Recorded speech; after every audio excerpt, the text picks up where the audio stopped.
নমস্কার বন্ধুরা, আদাব। অনেকদিন পর আবার এলাম লাইভে। আমি সৈকত ভট্টাচার্য। তো আজকে আমি মূলত জিওপলিটিক্স এবং ইকোনমিক্স নিয়ে কিছু কথা বলবো, এবং আমি এটা দেখাবার চেষ্টা করব যে যে কোনো জিওপলিটিক্যাল যে লড়াই হয় ওর আলটিমেট ফলটা অলরেডি অর্থনীতির যে খাতায় অলরেডি কিনা যে নির্ধারণ হয়ে গিয়ে থাকে। অর্থনীতি অলরেডি নির্ধারণ করে দেয় যে একটা জিওপলিটিক্যাল ক্ল্যাশে শেষ অবধি কে জিততে চলেছে, এবং ক্ল্যাশটা শুধুমাত্র সেই নির্ধারণটাকেই জাস্টিফাই করে। এটা কেন, সেটাই আমি এখন এক্সপ্লেন করব। আমি টুকটাক করে এগুলো এর আগে এক্সপ্লেন করেছি, কিন্তু আরো ভালোভাবে আজকে আমি এক্সপ্লেন করার চেষ্টা করব। প্রথম যে জায়গাটা আমি বলবো সেটা এরকম, যে একটা দেশের যখন কিনা আভ্যন্তরীণ যে মুদ্রা অথবা কারেন্সি যখন সমগ্র বিশ্বে চলে, তখন সেই দেশের অবস্থা কি হয় এবং অন্যান্য যে দেশ আছে অর্থাৎ কিনা যে বহির্বিশ্বের অবস্থা কি হয়, এবং সেটা কেন হয়, কখন কোনো দেশের আভ্যন্তরীণ মুদ্রা বিশ্ব মুদ্রা হিসেবে আসতে পারে। ধরা যাক একটা দেশ, সেই দেশটার নাম হলো এ দেশটার ধরা যাক জিডিপি সমগ্র বিশ্বের যে জিডিপির 30-50%, এবং এই দেশটা পুরোপুরি একটা ইন্ডাস্ট্রিয়ালাইজড একটা দেশ। অর্থাৎ কি, একটা ইন্ডাস্ট্রিয়াল একটা ইকোনমি আমি ধরে নিচ্ছি যে হলো যে ওয়ার্ল্ড ইকোনমিটাকে, এবং সেই ইন্ডাস্ট্রিয়াল ওয়ার্ল্ড ইকোনমির 30-50%ই হলো সাপোজ এ নামক একটা দেশের হাতে। তাহলে স্বাভাবিকভাবেই বলা যায় যে বিশ্বে যত কিনা যে পণ্য এবং পরিষেবার আদান প্রদান হয়, এক্সপোর্ট ইম্পোর্ট হয়, ওরও 30-50% এই দেশকে কেন্দ্র করে হয়। এবং বিশ্বে যত কিনা সম্পত্তির কেনা বেচা হয়, তারও হলো যে 30-50% এই দেশকে কেন্দ্র করেই হয়। কারণ একটা দেশের আয় যত বড় হবে, আর সম্পত্তি এবং তার হলো ইম্পোর্ট এক্সপোর্ট দুটোই কিন্তু ওর সমানুপাতিক হবে, আয়ের সমানুপাতিক হবে, জিডিপির সমানুপাতিক হবে। তাহলে আমরা ধরে নিতে পারি যে একটা দেশ আছে একটা বিশ্বে, যেটা এবং এই দেশটার জিডিপি সমগ্র বিশ্বের জিডিপির 30-50%-এর মধ্যে, এবং কাজে কাজে গোটা বিশ্বে যত কিনা আন্তর্জাতিক যে ট্রেড হয় আরও 30-50% কে কেন্দ্র করে হয়। এবং অর্থাৎ হয় কিনা থেকে মাল কেনে অথবা মাল কেনে, অর্থাৎ থেকে হয় মাল কেনে অথবা অন্যদের থেকে কেনে। আরেকটা কি, যে সে দেশের যে সম্পত্তিও যে 30-50% সমগ্র যে সম্পত্তির ব্যবসা হয়, সম্পত্তি কেনা বেচা হয় তার মধ্যে। অর্থাৎ আমি অর্থনীতিতে যে দুই ধরনের কেনা বেচা বললাম, একটা হলো উৎপাদনের কেনা বেচা মানে পণ্য পরিষেবার কেনা বেচা, আর আরেকটা হলো তোমার সম্পত্তির কেনা বেচা। এবং একটা দেশের আয় যত বড় হবে, সম্পত্তি এবং আর পণ্য পরিষেবা দুটোই তত বড় হবে। তাহলে এবার সমগ্র বিশ্বই মোটামুটি ঠিক করে নেওয়া উচিত যে আমরা যদি এবার ধরা যাক যে পৃথিবীতেই একটাই দেশ আছে যার কিনা জিডিপিটা বড্ড বড়। অন্যান্য যে দেশগুলো আছে তাদের ধরা যাক কারো 1%, কারো 2%, কারো 5%, কারো বড় জোর হয়তো যে 10%, 15%, কিন্তু 30-50%-এর আশেপাশেও কেউ নেই। তো তখন স্বাভাবিকভাবেই সমগ্র যে ছোট ছোট যে দেশগুলো আছে এদের অধিকাংশের মধ্যে একটা ধারণা তৈরি হবে যে দেখো, যে আমাদের এতগুলো মুদ্রা, এই এতগুলো মুদ্রাতে যে লেনদেনের থেকে ভালো হয় আমরা যদি যে দেশটা বড় ওই দেশের কারেন্সিটা আমরা যদি সবাই ব্যবহার করি। কারণ গোটা বিশ্বে আমরা যত কিনা পণ্য আর পরিষেবা কেনা বেচা করি তারও 30-50%ই অর্থাৎ থেকেই আমরা 30-50% মাল কিনি, হয়তো বা একেই আমরা 30-50% মাল বেচি।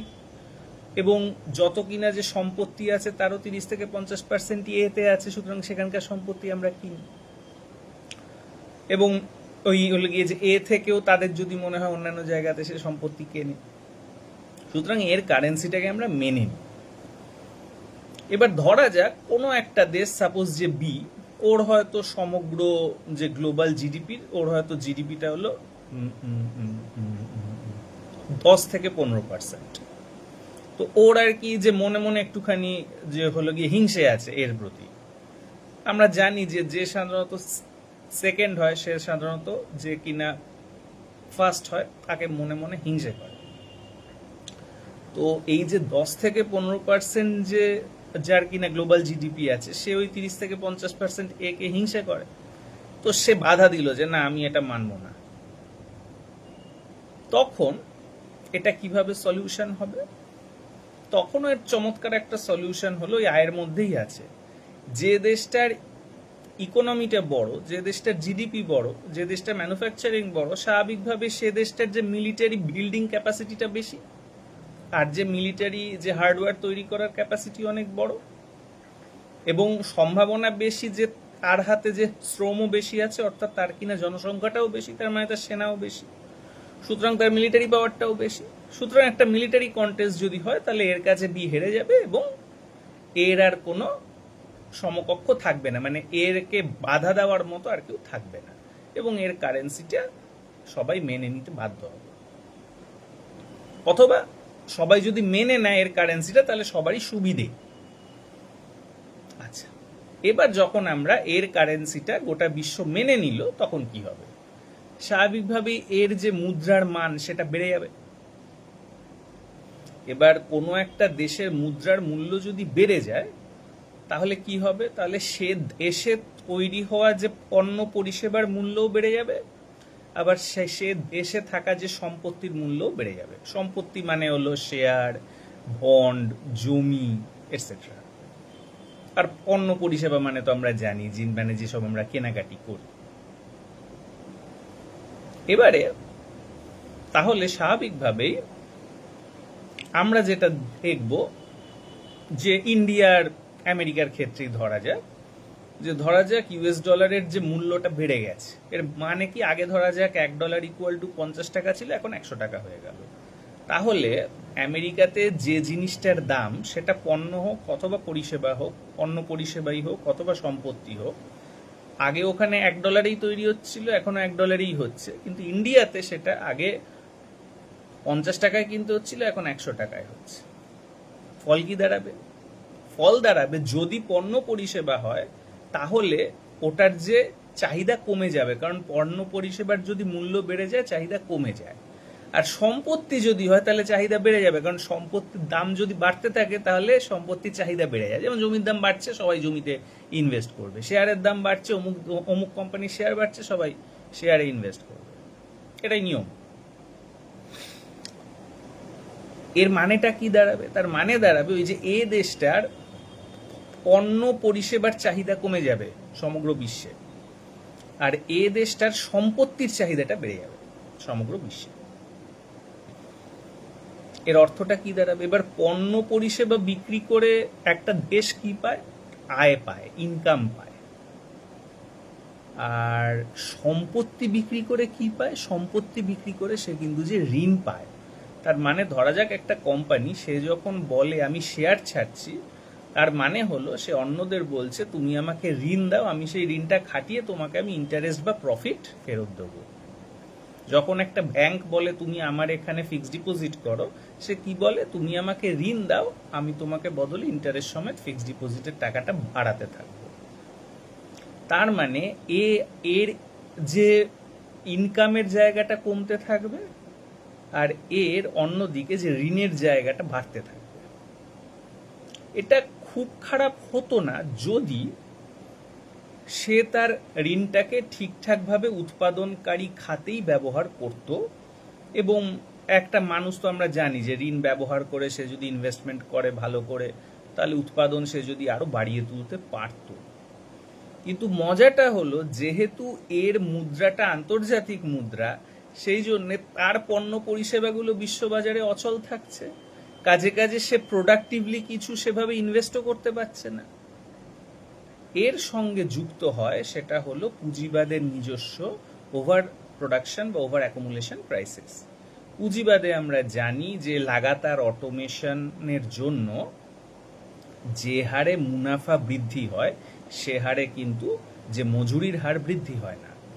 এবার অধিকাংশ মানুষই হলো শ্রমিক কর্মচারী, স্যালারি আর্নার, তো তাদের যদি ইনকামটা ততটা বৃদ্ধি না হয় আর অন্যদিকে যারা পুঁজিপতি তাদের প্রফিটটা বৃদ্ধি হতে থাকে, তাহলে বলা যায় সাপ্লাই করার ক্যাপাসিটি বেড়ে যাচ্ছে কিন্তু চাহিদার ক্যাপাসিটিটা বাড়ছে না।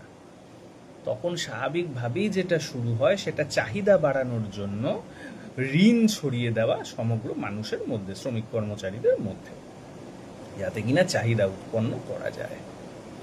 ওই যে বাইরে থেকে যে ঋণগুলো এ দেশটায় ঢুকছিল এবং সে কোনো প্রোডাক্টিভ সেক্টর আর খুঁজে পাচ্ছিল না, কারণ তার যেহেতু মুদ্রার মানটা বেশি আর প্রোডাকশন বিশ্ববাজারে অচল এবং সে কোনো প্রোডাক্টিভ সেক্টর খুঁজে পাচ্ছে না, সে তখন ঋণ ছড়িয়ে দিচ্ছে চারিদিকে নিজের মানুষের মধ্যে এবং এভাবে করতে করতে সে এক ধরনের অ্যাসেট ট্রেডিং ব্যবসায় আস্তে আস্তে ঢুকে যাচ্ছে, অর্থাৎ সম্পত্তি কেনা বেচার ব্যবসায়। অর্থাৎ সে একই সম্পত্তি 1 টাকায় কিনে 2 টাকায় বেচছে, 2 টাকায় কিনে 4 টাকায় বেচছে, 4 টাকায় কিনে 6 টাকায় বেচছে, এভাবে সে প্রফিট করতে থাকছে। সম্পত্তি কেনা বেচা করে সে কোনো আর উৎপাদন করছে না সেভাবে, কারণ তার উৎপাদনটা কম্পিটিটিভ নয় বিশ্ববাজারে। তাহলে গল্পটা কিরকম দাঁড়াবে? গল্পটা এরকম দাঁড়াবে যে তার প্রোডাকশনের যে বেস এ নামক দেশটার, সেটা আস্তে আস্তে বিশ্বে অন্য জায়গায় সরে যাবে, কিন্তু ওর যে সম্পত্তিতে সমগ্র বিশ্ব আবার ইনভেস্ট করতে থাকবে ওরা যে আয়টা করছে তা দিয়ে, আর এই ইনভেস্টমেন্টের টাকাটা যেটা কিনা আসলে ঋণ, সেই ঋণটা নিয়ে সে আবার সমগ্র বিশ্ব থেকে যে পণ্য পরিষেবা উৎপন্ন হবে সেটাকে কিনে নিতে থাকবে। তার মানে হলো এ হয়ে যাবে একটা যে ঋণের জায়গা, তার মানে এ হয়ে যাবে একটা ব্যাংকের মতো সেখানে, আর হলো অন্যান্য দেশ হয়ে যাবে হলো যে গ্রাহকের মতো, একটা ব্যাংকের গ্রাহকের মতো। অন্যান্য দেশগুলো মাল উৎপাদন করবে, আয় করবে, আয় করে টাকাটা ব্যাংকে জমা রাখবে, এ নামক ব্যাংকটা যে মানে এ নামক দেশটা যেটা ব্যাংক হয়েছে, এবং সে আবার ওই টাকাটা নিয়ে ওদের পণ্য উৎপাদনগুলো কিনে নেবে। এসবিআই যেমন, এসবিআই তো তার যে অজস্র গ্রাহক আছে, ধরা যাক এসবিআই এর হয়তো 20 কোটি গ্রাহক আছে।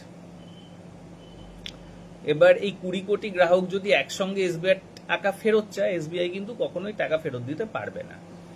কিন্তু যেহেতু এই 20 কোটি গ্রাহক এসবিআই এর যে টোটাল যে ভ্যালু সে তুলনায় অত্যন্ত ছোট, মানে এক একজন গ্রাহকের হয়তো 10 লাখ, 20 লাখ, 50 লাখ টাকা আছে, সেখানে এসবিআই এর কাছে হয়তো 2 লক্ষ কোটি টাকা আছে।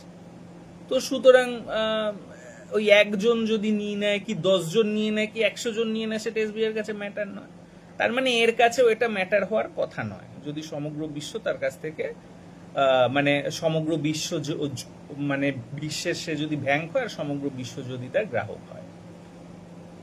কিন্তু গল্পটা বদলে যাবে যদি হঠাৎ একটা বড় গ্রাহক চলে আসে, অর্থাৎ একটা গ্রাহক এত বড় হয়ে গেল যে ওই যে 20 লক্ষ কোটি টাকার মধ্যে যদি দেখা যায় যে 5 লক্ষ কোটি টাকাই একটা গ্রাহকের, তাহলে তো এসবিআই চাপে পড়ে যাবে। সে যদি নিয়ে নেয় তাহলে তো যে ধস নেমে যাবে, কারণ সে অনেকটা বড়। এই একটা বড় গ্রাহক কিভাবে তৈরি হবে? যদি দেখা যায় এই যে প্রোডাকশন বেসটা এ থেকে সরে গেছে গোটা বিশ্বে, এই গোটা বিশ্বের মধ্যে পার্টিকুলারলি একটা দেশেই যদি অধিকাংশ প্রোডাকশন বেসটা সরে গিয়ে থাকে, তো ধরা যাক ওই যে একটা দেশ, যে দেশটাতে পুরো যে প্রোডাকশনের যে বেসটা সরে গেল, যে ধরা যাক সেই দেশটার নাম হলো সি। তাহলে কি দেখা যাবে? তাহলে দেখা যাবে সি নামে একটা দেশ তৈরি হবে যে কিনা আস্তে আস্তে নতুন নতুন প্রোডাকশন করে করে করে করে তার আয় এত বেড়ে যাবে, এবং সে আয়টা নিয়ে কি করবে? সে আয়টা নিয়ে সেই একেই হলো গিয়ে যে ব্যাংকে যেভাবে লোকেরা টাকা রাখে টাকা দেবে, মানে একে ঋণ দেবে, এবং এ কি করবে? সে ঋণটা নিয়ে আবার সির কাছ থেকেই কিনে নেবে, এবং এভাবে করতে করতে একটা সমস্যা দাঁড়াবে যে সি উৎপাদন করে একে মানে যে আয় করে একে ঋণ দেয়, সেই ঋণের টাকা নিয়ে আবার সি এর কাছ থেকে কিনে নেয়। তো একটা সময় স্বাভাবিকভাবেই সি দেখবে আমি খামোকা এই এ কে আমি খামোকা যে দিচ্ছি কেন, আমি তো নিজেই মানে এ তো আমার মানে হোমেও লাগে না, যজ্ঞেও লাগে না, এ তো খামোখা শুধু টাকাটাকে যে সার্কুলেট করে মাঝখান থেকে আমার মালগুলোকে খাচ্ছে। তো আমি যদি ওকে না দিয়ে যে নিজেই নিজের মতো করে ইনভেস্টমেন্ট শুরু করি তাহলেই সেটা ভালো। এইটা যখন শুরু হবে তখন স্বাভাবিকভাবে এ সমস্যায় পড়বে, কারণ সি তার একটা বড় গ্রাহক, এবং সেই গ্রাহক যখন তার টাকাটা সরিয়ে নেবে তখন অন্যান্য যে ছোট গ্রাহক যারা, ছোট ছোট দেশ যারা, ওরাও কিন্তু ভয় পেয়ে যাবে। সত্যিই তো অলরেডি তো এর তো কোনো প্রোডাকশনের বেস নেই, এর তো আয় অলরেডি মানে অনেকটা কম, এবং আয়ের তুলনায় তার ঋণ অনেকটা বেশি। যদি আপনার আয়ের থেকে ঋণ অনেকটা বেশি হয়ে যায়, কোনো ব্যাংকই তো আপনাকে ঋণ দিতে চাইবে না, কেউই আপনাকে ঋণ দিতে চাইবে না। তো স্বাভাবিকভাবে ছোট ছোটরাও তখন ধন্দে পড়ে যাবে। এই যে মানে বড় গ্রাহক যখন সরে গেছে, তাহলে আমাদের তো চিন্তার ব্যাপার একে নতুন করে ঋণ দেব কিনা। তখনই এই নামক দেশটা একটা ভয়ঙ্কর একটা ক্রাইসিসের মধ্যে পড়তে শুরু করবে। এইবারে এ তখন কি করবে? এ খুব স্বাভাবিকভাবেই তখন কয়েকটা জিনিস করতে পারে। সেটা হলো, সে এক নম্বর যেটা চেষ্টা করবে, আমরা জানি যে আমি যে বললাম এই যে প্রোডাকশনের যে বেসটা আস্তে আস্তে বহির্বিশ্বে সরছে, কিন্তু সমগ্র এ যখন শুরু করেছিল প্রায় 30 থেকে 50% গ্লোবাল জিডিপি নিয়ে, তখন থেকেই তো তার ম্যানুফ্যাকচারিং বেস আর যে মিলিটারি বেস সবই শক্তিশালী, এগুলো তার শক্তিশালী ছিল। এবং একদম প্রথমে কি হবে, একদম প্রথমে কিন্তু হলো গিয়ে যে লো ভ্যালু গুডস, যেগুলো কিনা আনস্কিল্ড লেবারের গুডস, সেই সমস্ত পণ্য পরিষেবাগুলো আস্তে আস্তে বহির্বিশ্বে সরে যাবে, যার মেজরিটিটা এক্ষেত্রে সি খেয়ে নিচ্ছে। তো আর মানে এ দেখবে যে একদম প্রথমে শুধুমাত্র যেগুলো কিনা লো ভ্যালু গুডস সেগুলোই শুধু বহির্বিশ্বে গেছে, বিশেষ করে সি এর কাছে গেছে। তো সুতরাং যে হাই ভ্যালু আর যে মিড ভ্যালু গুডস তো আমার কাছে আছে, অতএব অত চাপ নেই। মানে আমি যদি আমার টেকনোলজি বন্ধ করে দিই তাহলেই ও আর সি তৈরি করতে পারবে না কিছু। কিন্তু এরপর যেটা হবে আস্তে আস্তে, যে মিডল ভ্যালু গুডসটাও আস্তে আস্তে বহির্বিশ্বে সরতে থাকবে, এবং তখন যেটা হবে যে সি এর কাছে মিডল ভ্যালু গুডসও চলে যাবে। যখন এটা হবে তখন এ আপ্রাণ চেষ্টা করবে হাই ভ্যালু গুডসগুলো যাতে কিছুতেই আর সি এর কাছে না যেতে পারে, এবং সে তখন এই যে প্রক্রিয়াটা, এই যে আমরা যেটাকে ফ্রি ট্রেড বলি, এই ফ্রি ট্রেড প্রক্রিয়াটা একটা লাগাম টানতে চাই। কিন্তু আমরা জানি যে হলো যে অর্থনীতির স্বাভাবিক নিয়মেই যদি দেখা যায় যে সি খুব ভালো মতো ওই হলো গিয়ে যে উচ্চ প্রযুক্তি অথবা হাই এন্ড গুডসটাও টেনে নেয়, তাহলে এবার গেমটা পুরোপুরি যে বদলে যেতে থাকবে। কেন বদলে যেতে থাকবে? মানে হাই এন্ড গুডস বা হাইটেক প্রযুক্তিও সরে যাওয়া কথাটার মানে হলো আসলে যে সি কিন্তু এবার শক্তিশালী একটা মিলিটারি বেসও তৈরি করে ফেলতে পারবে, যেটা কিনা এরই সমকক্ষ। অর্থাৎ এর কাছ থেকে সবার আগে যে লো এন্ড প্রোডাকশন যাবে, তারপর মিড এন্ড প্রোডাকশন যাবে, তারপর হাইটেক হাই এন্ড প্রোডাকশন চলে যাবে, এরপর কিন্তু মিলিটারিটাও হাতছাড়া হয়ে যাবে। মানে সি এর কাছে সে মিলিটারিটাও হাতছাড়া করে ফেলবে। তখন কিন্তু এ সম্পূর্ণ সি এর একেবারে হলো গিয়ে যে দয়ার পাত্র হয়ে যাবে। তার কারণ যতদিন অবধি হাইটেক গুডস এবং কিনা যে মিলিটারিটা এর আছে, ততদিন অবধি এ মনে করবে আমি আমার হাইটেক গুডস এবং মিলিটারিটাকে দিয়ে সি যাতে আমার কাছ থেকে পুরো যে ঋণটা সরিয়ে না নিতে পারে তার জন্য নানা ধরনের ব্যবস্থা নিতে পারি। অথবা সি যদি নিজের কারেন্সিটা চালাতে চায় ছোট ছোট দেশগুলোর ওপর, তো ছোট ছোট দেশগুলোকে আমি নানাভাবে প্রলুব্ধ করতে পারি অথবা ভয় দেখাতে পারি, কারণ আমার কাছে হাইটেক গুডস এবং আমার কাছে মিলিটারি পাওয়ারটা আছে। হতে পারে যে হলো গিয়ে যে মানে হলো যে অন্যান্য উৎপাদনগুলো নেই। কিন্তু যখন এই দুটো চলে যাবে সিতে, তখন কিন্তু তার যে ছোট ছোট দেশগুলোকে বলা যায় তুমি কিন্তু সি এর কারেন্সি ব্যবহার করবে না, আমার কারেন্সি ব্যবহার করবে, ওর কারেন্সি ব্যবহার করবে, মানে ওকেই যে ঋণটা যেন দেবে, এটা বলার জায়গায় সে আর থাকবে না। এইটা যখন হবে তখন যেটা হবে, তখন কিন্তু একে মাথা নত করতে হবে। এবার আমরা প্রথমে এই জিনিসটা আমরা যদি কিনা যেই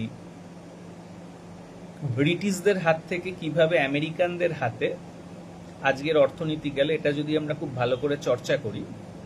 আমি মূলত যে ব্রিটিশদের থেকেই ধরছি, কারণ ব্রিটিশদের থেকে একটা ইন্ডাস্ট্রিয়াল একটা সভ্যতা ইমার্জ করেছে। আমি ওর আগের সমাজটার কথা আমি বলছি না, কেন বলছি না, কারণ তার আগের সমাজটা অন্য রকমের সমাজ ছিল। অর্থাৎ ইন্ডাস্ট্রিয়াল রিভলিউশনের আগের সমাজটার অর্থনীতি সমাজনীতি একদম আলাদা ছিল, আর এটা আলাদা। সেই জন্য আমি ব্রিটিশদের থেকে বলছি। ব্রিটিশদের আমলে কি হয়েছিল, ব্রিটিশদেরও প্রায় একই জিনিস ঘটেছিল, যে ব্রিটিশরা প্রথম ইন্ডাস্ট্রিয়াল রিভলিউশন করলো। ইন্ডাস্ট্রিয়াল রিভলিউশন করার পরে সে সমগ্র বিশ্ব জিডিপির প্রায় বোধহয় 45% অফ দ্য গ্লোবাল ম্যানুফ্যাকচারিং একা ব্রিটেন করতো 1860 সালে। এবং তারপর আমরা জানি যে আমেরিকাতে সিভিল ওয়ার হয়, এবং আফটার দ্য সিভিল ওয়ার আমেরিকাও খুব র্যাপিডলি ইন্ডাস্ট্রিয়ালাইজেশন করতে পারে। অন্যদিকে বিসমার্কের নেতৃত্বে জার্মানি ইউনিফিকেশন হয়, এবং জার্মানিও খুব র্যাপিডলি তোমার ইন্ডাস্ট্রিয়ালাইজেশন করতে পারে। 1850 থেকে 60-এর মধ্যে যেখানে কিনা যে ব্রিটেন ছিল যে গ্লোবাল জিডিপির প্রায় হলো যে 40%, সেটা কিন্তু অদ্ভুতভাবে যে 20%-এ নেমে আসে 1890 থেকে 1900 সালের মধ্যে, এবং পুরোটাই খেয়ে নেয় একদিকে আমেরিকা আর একদিকে জার্মানি। এবং সুতরাং যে ব্রিটেন একটা ভয়ঙ্কর যে চাপে পড়ে যায়, তখন দেখা যায় সমগ্র বিশ্বে তখন অবধি যে হলো গিয়ে যে ব্রিটিশদের হাতে হয়তো উন্নত প্রযুক্তিটা আছে, ব্রিটিশদের হাতে তখনও অবধি হয়তো সমগ্র বিশ্বের এম্পায়ার আছে, সেখানে যে কলোনিয়াল নেটওয়ার্ক আছে, ইন্টেলিজেন্স আছে, তার হাতে যে মিলিটারি আছে, মিলিটারি স্ট্র্যাটেজিস্ট আছে, মিলিটারি এক্সপিরিয়েন্স আছে, সেগুলো জার্মানি অথবা আমেরিকার কিন্তু অনেক কম। কিন্তু আসল উৎপাদনের বেসটা কিন্তু আস্তে আস্তে সরে যাচ্ছে। এটাই সরতে সরতে সরতে একটা সময় দেখা গেল যে ব্রিটেনের যে কিনা রিলেটিভলি যে নিকটবর্তী জার্মানি, ওর সঙ্গে একটা যুদ্ধ লাগলো, সেটাকে আমরা প্রথম বিশ্বযুদ্ধ বলি। সেখানে ব্রিটেন একা জার্মানির সাথে পেরে ওঠেনি, শেষ অবধি আমেরিকাকে লাগলো, এবং আমেরিকা আপার হ্যান্ড পেয়ে গেল জার্মানিকে হারানোর মধ্য দিয়ে। এবং তারপর একটা সমাজ তৈরি হলো, যেটাকে আমরা first world war two second world ওয়ারের মধ্যে ইন্টারিম পিরিয়ড বলি।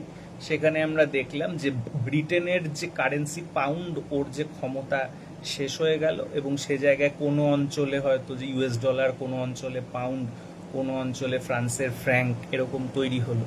ইতিমধ্যে সোভিয়েত ইউনিয়ন, আবার হলো যে জাপান, এই দুটো ইন্ডাস্ট্রিয়াল শক্তি ইমার্জ করলো, এবং ফাইনালি সেই জাপানকে ব্যবহার করে ব্রিটেন আমেরিকাকে কাউন্টার করতে চাইলো, জার্মানিকে আবার রিআর্মামেন্ট করে সে হলো কিনা যে সোভিয়েতকে কাউন্টার করতে চাইলো, এবং আলটিমেটলি দ্বিতীয় বিশ্বযুদ্ধ হলো, এবং ফল দাঁড়ালো যে ব্রিটেনকে পুরোপুরিভাবে আমেরিকার কাছে সারেন্ডার করতে হলো। সেখানেও শেষ অবধি কি দেখা গেল যে ব্রিটেন কিন্তু আস্তে আস্তে আমেরিকার কাছে ইনডেপ্টেড হয়ে গেছিল। অর্থাৎ ব্রিটেনের সমগ্র অর্থাৎ দেখা গেছিল যে ব্রিটেনের বিপুল পরিমাণে ঋণ এবং সে তুলনায় ব্রিটেনের আয় প্রায় কিছুই নেই। অন্যদিকে আমেরিকাই সে ব্রিটেনের যে বিপুল পরিমাণে যে ঋণটা হোল্ড করে বসে আছে।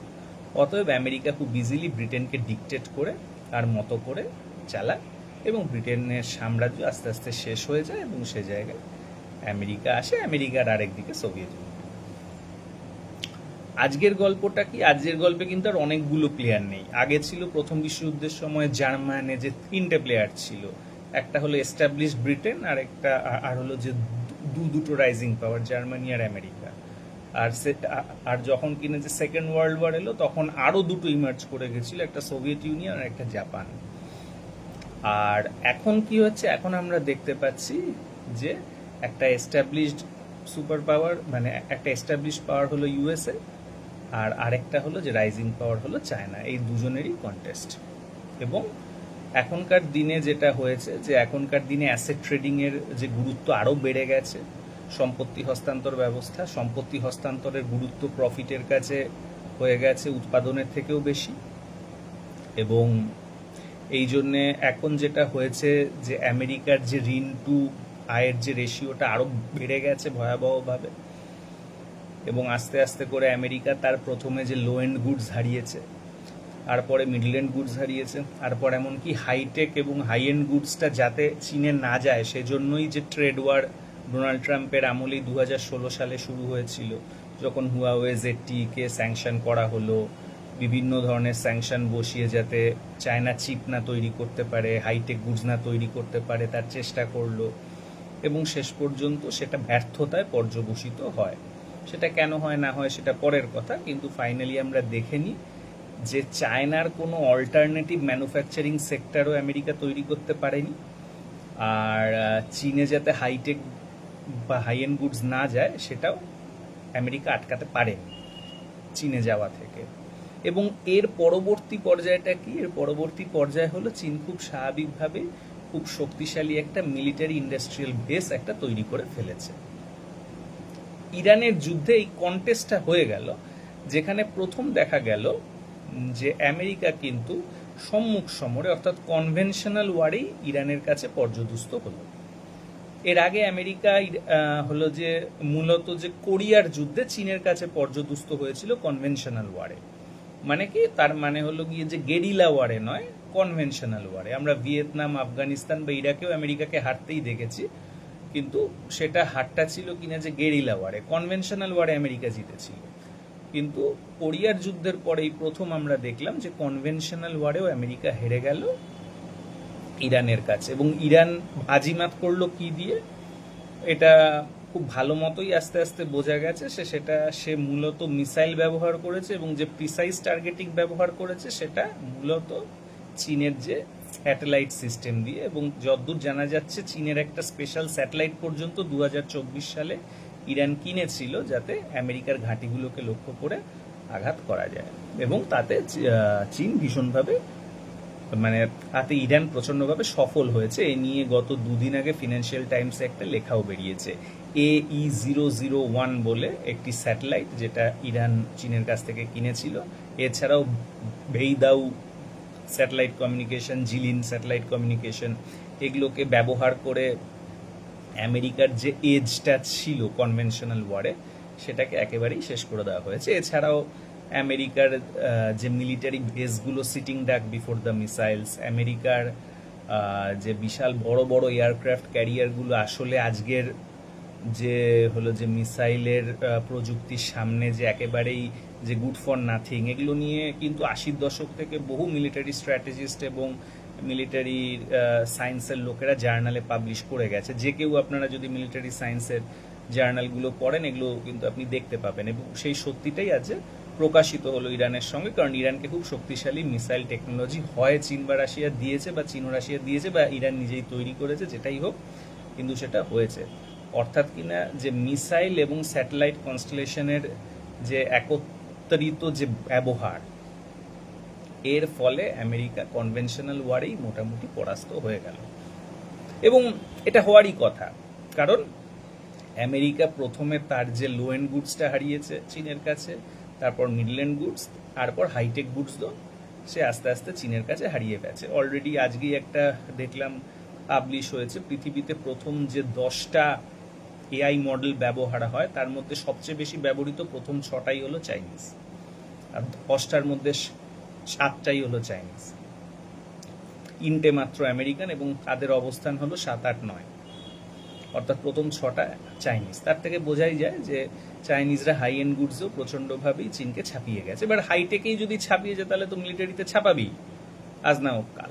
তো ইরানের কন্টেস্টের মধ্য দিয়ে সেটা প্রমাণিত হয়েছে।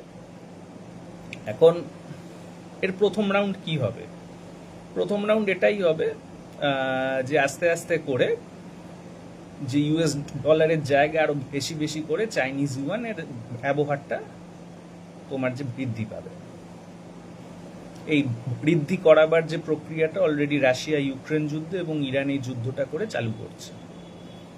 ইন্ডিয়া গভর্নমেন্টও স্বীকার করেছে, সে নাকি সমস্ত ঠেল এখন হলো গিয়ে যে চাইনিজ ইউয়ান থেকেই কিনেছে, এবং এটা কোনো অন্যায় নয় যেটা নিউ দিল্লি বলেছে। অবশ্যই অন্যায় নয়, এটা তো কোনো অন্যায় হতে পারে না।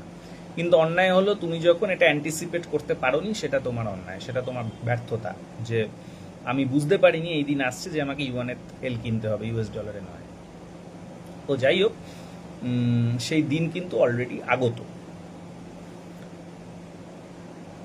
আমরা জানি যে অলরেডি একটা কিনা যে সিজফায়ার হয়েছে, এর আগেও হয়েছিল। তো হরমুজ খুলেছিল, তারপর আবার বন্ধ করে দিয়েছিল, কারণ যে লেবাননে ইসরায়েল অ্যাটাক করছিল।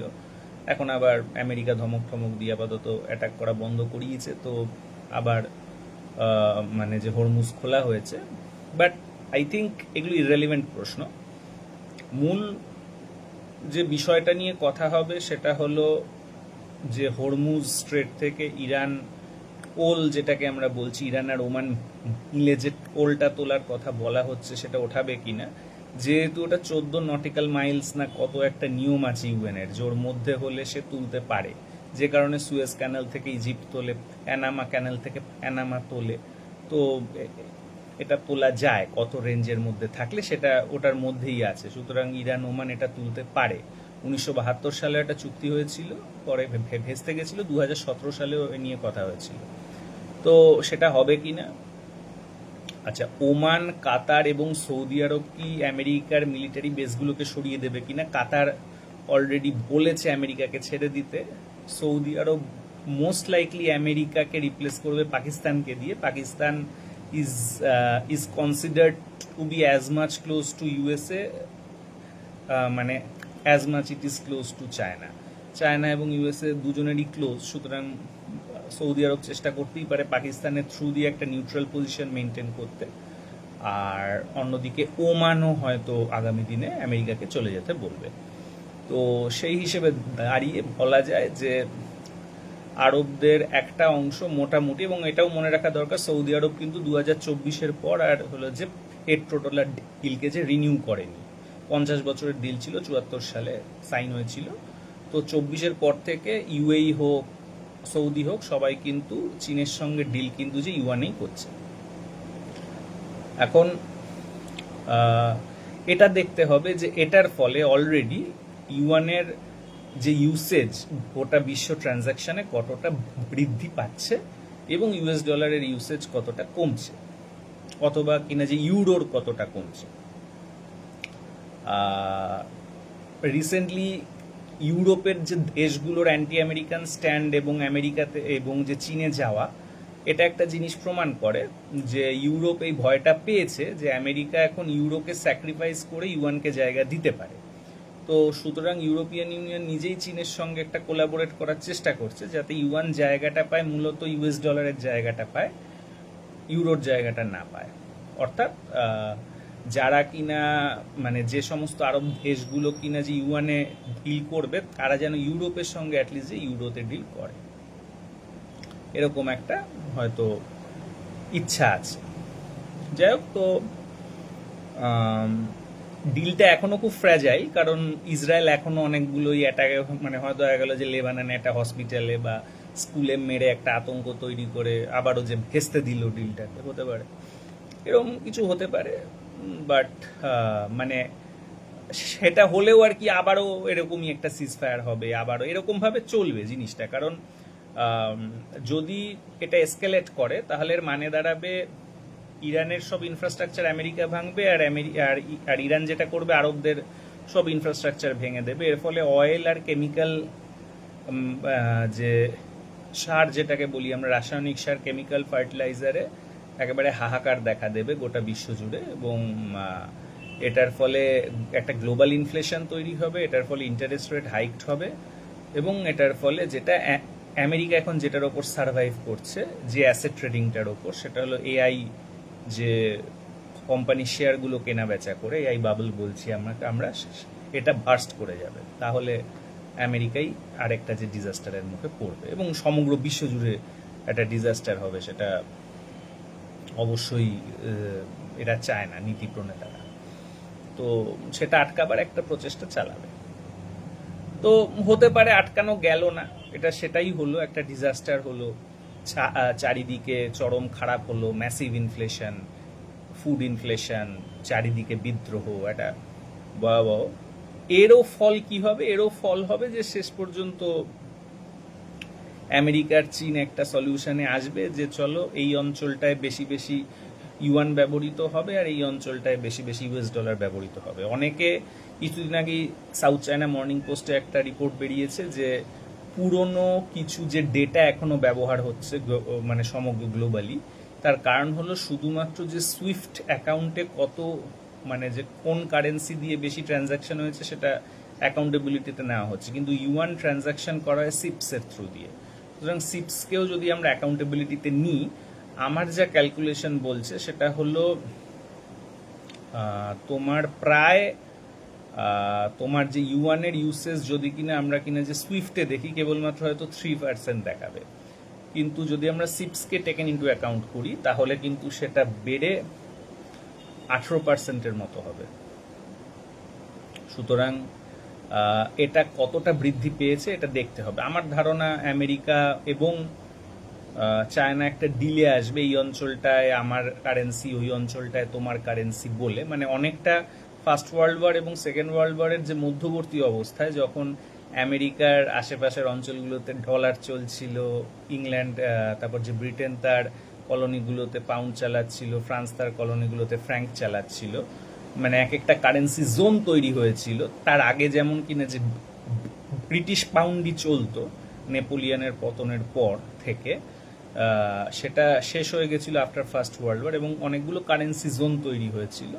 এক্ষেত্রেও সেটা হবে যে ব্রেটন উডস থেকে যে ইউএস ডলারই চলতো সেটার জায়গায় এবার আস্তে আস্তে করে যে কারেন্সি জোন তৈরি হবে, মূলত euro currency zone, US dollar currency zone এবং হলো গিয়ে যে চাইনিজ ইউয়ান একটা কারেন্সি জোন আপাতত ইমার্জ করবে। এটা পার্মানেন্ট নয়, বাট এটা আপাতত এরকম একটা সলিউশনের দিকে যাবে। এটা কি চরম যুদ্ধ এবং চরম বিপ্লব, একটা বিদ্রোহ, ইনফ্লেশন পরিস্থিতিতে যেতে পারে? আমার ধারণা সম্ভাবনা কম। যেতে পারে না আমি বলবো না, যেতেই পারে, কিন্তু সম্ভাবনা কম। কারণ প্রথম বিশ্বযুদ্ধের সময় মানুষ যেভাবে জীবনযাপন করত তাতে তারা জীবনে অনেক বেশি হার্ডশিপ নিতে পারত। আমি অনেকগুলো জায়গায় দেখলাম একটা সময় ছিল 1890-এর দশকে, 1900 সালেও হলো গিয়ে ইংল্যান্ডে যে শ্রমিকরা ছিল যাদের কিনা হলো গিয়ে যে স্যালারি সমগ্র বিশ্বে সবচেয়ে হাই বলা যায়, তারাও কিনা যে ঘুমোতো একটা দড়ি ধরে, এবং একটা দড়ি ধরে ঘুমানোর জন্য তাদেরকে কিছু টাকা পয়সা দিতে হতো। সেখানে আজকে মানে একটা তৃতীয় বিশ্বের দেশেরও যে গ্রামে কত শৌখিনতা আছে, তাই না? তো আগের থেকে তো এখন টেকনোলজি এবং প্রোডাকশন এবং ট্রেড এত বেড়েছে যে মানুষের হার্ডশিপ অনেক কমে গেছে। সেই জন্য যুদ্ধ পুরোপুরি করলে যে হার্ডশিপ মানুষকে নিতে হয়, সে হার্ডশিপ মানুষ হয়তো বর্তমান যুগে আর অ্যাকসেপ্ট করবে না। যেহেতু হার্ডশিপ অ্যাকসেপ্ট করবে না, তাই চরম যুদ্ধে যেতে হয়তো আমেরিকা পারবে না, বিশেষ করে আমেরিকা পারবে না। তবু রিলেটিভলি ইরান সেটা পারে, কারণ সে অলরেডি হার্ডশিপে আছে, স্যাংশনে আছে, সে অ্যাটাকড। কারণ ওই ইরান, ইয়েমেন, আফগানিস্তান, সোমালিয়া, এরকম কিছু জায়গা আছে যারা এগুলো এখনো নেয়, সেগুলো সাময়িকভাবে নেয়, একটা বিশেষ প্রেক্ষাপট থেকে নেয়। তো এগুলো চূড়ান্তভাবে নেওয়া হবে এটা ভাবার কোনো কারণ নেই আর কি। কারণ এখন পৃথিবী এতটা এগিয়ে গেছে যে মানুষ এত আরামপ্রিয় যে অতিরিক্ত হার্ডশিপ নিয়ে তারা খুব কঠিন একটা যুদ্ধ পরিস্থিতিতে চলে যাবে, এটা আমার বিশ্বাস হয় না। যেতেও পারে, আমি বলবো না 1%ও চান্স নেই, অবশ্যই সেটার হয়তো সম্ভাবনা আছে 30% সেখানে যাবে, বাট 70% সম্ভাবনা হলো ওই কিছু দূর গিয়ে এক ধরনের যে ডিল করবে। এবং ডিলটা আপাতত যে নতুন যে কারেন্সি জোন হবে, কিছুটা ইউয়ানের, কিছুটা হয়তো ইউরোর, কিছুটা হয়তো ইউএস ডলারের। ইউএসএ চেষ্টা করবে ইউরোপকে মেরে যে ইউরো জোনটাকে শেষ করে দিয়ে ইউএস ডলার যে জোনে ঢুকিয়ে দেওয়ার, বাট ইউরোপও এবার মনে হচ্ছে সেটাকে প্রতিহত করবে, কারণ ইউরোপ এবার খুব যে ডিটারমিন্ড ওয়েতে কিন্তু আমেরিকার বিরোধিতা করেছে। এবং এই ডিটারমিন্ড ওয়েতে বিরোধিতার করা কারণটা কিন্তু প্যালেস্টাইন প্রেম বা ইরান প্রেম নয়, ওটা একটা কারণ। যেভাবে ইসরায়েল সাধারণ মানুষ হত্যা করেছে তাতে সাধারণ মানুষের যে মনে সেটা আঘাত লাগে, সেও সাধারণ, ও পৃথিবীর একমাত্র ইন্ডিয়ার হিন্দুত্ববাদীরা ছাড়া আমি পৃথিবীর কাউকেই দেখিনি আর ইসরায়েলকে সাপোর্ট করে, সেটা একটা কারণ। অবভিয়াসলি যে জনমত একটা বিষয়, কিন্তু এটার থেকে অনেক বেশি গুরুত্বপূর্ণ কারণ আমি যেটা মনে করি সেটা ইউরোপ সরাসরি এখন আতঙ্কিত যে আমেরিকা হয়তো চীনের সঙ্গে ডিলটা করবে ইউরোকে মেরে ইউয়ানকে জায়গা দিয়ে ইউএস ডলার তার জায়গাটাকে রক্ষা করতে চাইবে। এটা অনেকদিন ধরে আমি বলে আসছি, এটা হওয়ার চেষ্টা হচ্ছে এবং ফাইনালি ইউরোপ হয়তো সেটার এগেনস্টে রুখে দাঁড়িয়েছে এবং সে অনুযায়ী চীনের সঙ্গে সে সরাসরি যে ডিল করার কথা চিন্তাভাবনা করছে। তো আপাতত এই অবস্থা চলবে, এটা সিম্পল। এবং যেহেতু চীনের যে মানে চীনের জনসংখ্যা 140 কোটি, আমেরিকার সেখানে হয়তো 37 crore, তো প্রায় যে 4 গুণ বেশি, সেই হিসেবে আমি মনে করি যে চীনের যে আলটিমেট যে জিডিপি আসলে 4 গুণ বেশি হওয়ার কথা যখন সে ফুললি এক্সপ্যান্ড করবে। সো 4 গুণও যদি না হয়, যদি কিনা 3 গুণ হয়, যে 2 গুণও হয়, তাহলেও তো আমেরিকার কোনো জায়গা থাকে না আর।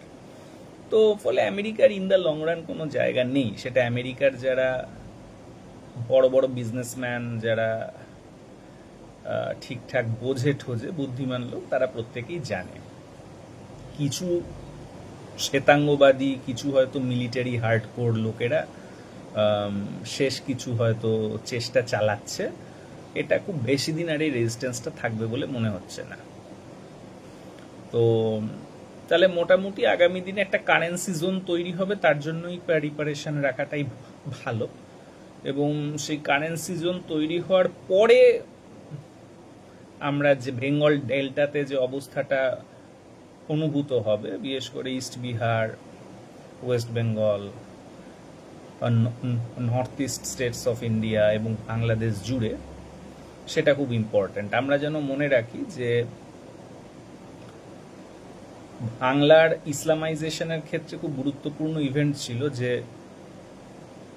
রাজা গণেশ যখন ইলিয়াস শাহর নাতির ছেলে নাসিরউদ্দিন শাহকে হটিয়ে ক্ষমতা দখল করে, এবং তার ছেলে যদু যখন ইসলাম ধর্ম গ্রহণ করে জালালউদ্দিন হয়, এবং তাকে ক্ষমতায় টিকিয়ে রাখতে চীনের যে মিং সম্রাট ইয়ংলে এখানে 10,000 সেনা পাঠায়। তো আমরা এই জিনিসগুলো মনে রাখিনি, কিন্তু চাইনিজ যে নাভাল হিস্ট্রিতে এখনো এটা পড়ানো হয়, আমার ধারণা ইন্ডিয়ান নাভাল হিস্ট্রিতেও এটা পড়ানো হয়। আমাকে একজন ইন্ডিয়ান নেভির লোকই বলেছে এগুলো পড়ানো হয়। তো ওটা আফটার দ্যাট। তো প্রথমে আমরা এই বিভিন্ন কারেন্সি জোনটা কিভাবে তৈরি হয়, সেটা একটা রক্তক্ষয়ী আরও মানে হার্ডশিপের মধ্য দিয়ে, কঠিন প্রক্রিয়ার মধ্য দিয়ে তৈরি হয়, নাকি অনেকটা নরম নরমভাবেই তৈরি হয়, সেটা এখন দেখার বিষয়। ইসরায়েল চেষ্টা করবে খানিকটা যে ডিরেল করা, বাট মনে হচ্ছে ডিরেল করা কঠিন, কারণ এখন এত কঠিন যুদ্ধ নেওয়াটাই বিশ্বের অধিকাংশ মানুষ আস্তে আস্তে নেয় না। যে ইয়াং জেনারেশন একদমই নেয় না, তারা অনেক আরামে তৈরি আর কি। এখন একটা যে গরিব দেশেরও মানে যাকে আমরা গরিব দেশ বলি তথাকথিত, সেও যে জীবনযাপন করে সেটা সেই সময় মানে 1900 সালের ইংল্যান্ড অথবা আমেরিকার মতো উন্নত দেশের জীবনযাপনের থেকে অনেক বেশি আরামদায়ক। সো চরম যুদ্ধের দিকে ইসরায়েল নিয়ে যেতে পারে কি না, কারণ চরম যুদ্ধে যাওয়ার পরও ফলাফল যা, চরম যুদ্ধে না গেলেও মানে যে হালকা হালকা করে গেলেও ফলাফল এটাই। তো এবং first world war, second world war থেকে নানা ধরনের শিক্ষাও ডেফিনেটলি ওয়েস্ট নিয়েছে, সমগ্র বিশ্বই নিয়েছে। দেখা যাক কি হয়, তবে আমার ধারণা এটাই হবে। অজস্র ধন্যবাদ আপনাদের।